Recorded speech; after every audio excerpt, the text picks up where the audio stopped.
Hey there, Dr. Erickson, EHS, physical therapy, chiropractic. Wanted to talk about a scenario that may have been familiar to you. Maybe this is something that you're going through or have gone through in the past. So you have Matt here with me, and what we want to talk about is, let's say you had pain at one point.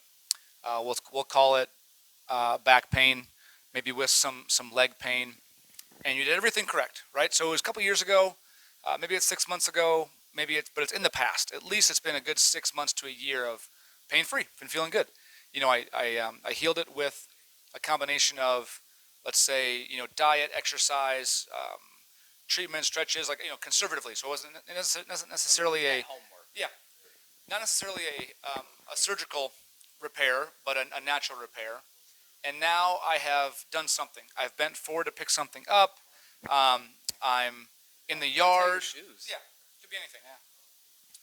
But now, so I don't have the same symptoms back again. I have back pain over that area, like it's sore. I feel like a bruise, something a little bit like I'm losing some motion. I feel better when I'm up walking around, moving around. I feel worse when I'm sitting. It feels stiff. So what should I do? Am I in trouble? Do I need to get another test? Do I need to get another advanced imaging? Do I need to go to the doctor? What's would be our advice to help someone that's going through that right now? Best advice: don't panic. Don't jump to WebMD, Dr. Google, Dr. YouTube right away.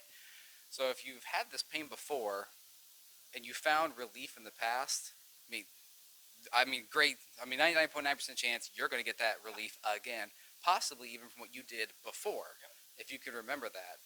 It's the same pain. The biggest, what's the word, prognosticator of having back pain is that you have a history of back pain.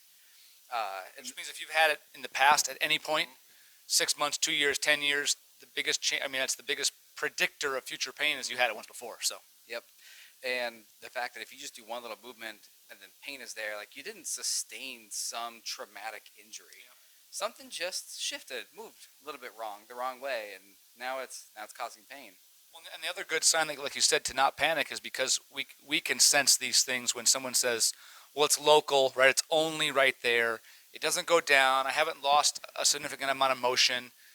It sounds mechanical because I feel better when I'm up walking around and being on the move. I feel worse when I'm sitting. So what we're saying is, listen, don't panic. That actually shows, it's showing directional preference, and it's showing a very good sign and symptom of this will get fixed, and you can solve this pretty quickly without doing too much, nothing too crazy for it. Having pain, like severe pain in one position, doesn't mean that it's a horrible problem. If you can be in a different position and you feel better, it does not mean that there is something awful going on. Right. It's just a position moves, maybe the disc pokes it everywhere, gets pinched on, and it's causing the pain. Well, and you can do that with yourself. Pull your finger back and just pull it back there and hold it.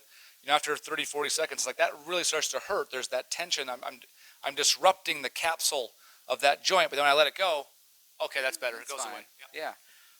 So it's really good. That should be comforting that you can feel better in one position, like noticeably better, while another position hurts. That's a great sign that you're going to be able to heal very quickly. That if your pain changes, like in a moment's notice. Yeah.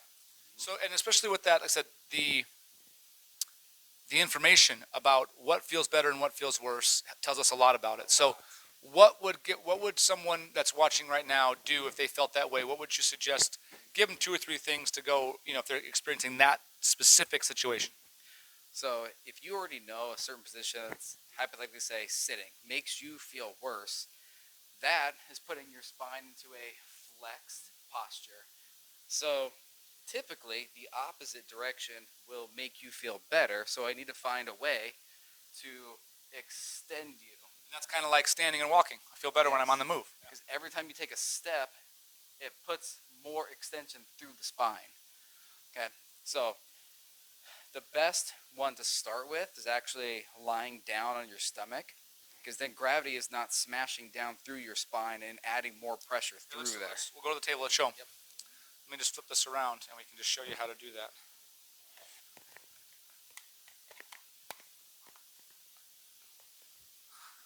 Okay, so we know that someone that's in sitting is worse. Someone that's standing and walking feels generally better. There's no leg symptoms. There's just some pain right along, essentially in that lower back. Okay, so then go ahead, Matt. So what we do first to test it. If you can lay down comfortably, then great start right there. So, and if you can come up onto your forearms and it also feels good, great. Now let's start to increase the pressure that you're feeling in your back. Now sometimes you're gonna feel pain even just being propped up on your forearms. And as long as the pain is staying kind of where you felt it before, that's fine. And if it's a tolerable pain, something you would consider like a 6, like out of 10 at most, then we're still in the kind of green-yellow zone. We don't need to stop the movement yet. Now, if you're feeling pretty good once you're here, if you go hands underneath of your shoulders and slowly press up and let your back round out backwards. Let it bend, bend, bend, bend as far as it can go. I haven't done any of these yet today, so it's pretty stiff for myself to get up there. I don't know if I'm going to get my elbows locked straight. I'm going to try. Okay, that's a lot of pressure for myself. So as you get up there, let your back and stomach relax. Don't crunch up the abs. Don't be worried about stomach sagging down. Let it hang. That'll let your spine actually bend, because this is about no different than if I'm just standing upright. My spine is straightening out here instead of rounding out. And then nice and easy back down. And you don't have to hold it up there. Just get to that limit. It might be right here. If all of a sudden it feels like you're stuck or you feel lots of pain, just go right back down nice and easy. And there is no race with this. You don't want to pinch on those joints, disc too quick. Nice and easy.